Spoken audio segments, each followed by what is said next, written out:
Hello বন্ধুরা, তোমরা ব্লগের শুরুতেই দেখলে আমার মারে সুইটিও রেডি করিয়া দেয়, প্লাস সুইটিও রেডি হর। আর তাই শাড়ি উড়ি ফোরের, মায়ে মেকআপ করে, আমিও রেডি উডি হইয়া খুব বেশি গল্প করলাম। সেনে আমরা করিমগঞ্জ যাইছি, সেনে আমরা এত রেডি হইলাম, এটা হইলো তার কারণ। এই যে আমরা আইছি একটা রিসেপশনের মধ্যে, রিসেপশনটা হইল গিয়ে আমার মামার। আমরা বিয়াত আইতে পারছি না, এটার লেগে আমরা রিসেপশন পার্টিটা অ্যাটেন্ড করবার লেগে আইছি।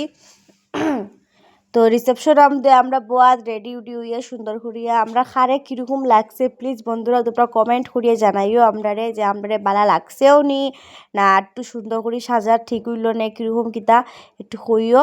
আচ্ছা, এখন আমি স্টার্টারটা খাইলাম, পকোড়া আসিল, ফুচকা আসিল, কফি আসিল, তো আমরা কিচ্ছুই খাইছি না, আমি খালি খাইছি, পকোড়াটা খাইছি। আর এটা হলো ডেকোরেশনটা ভাবলাম একটু শেয়ার করি তোমরার লগে।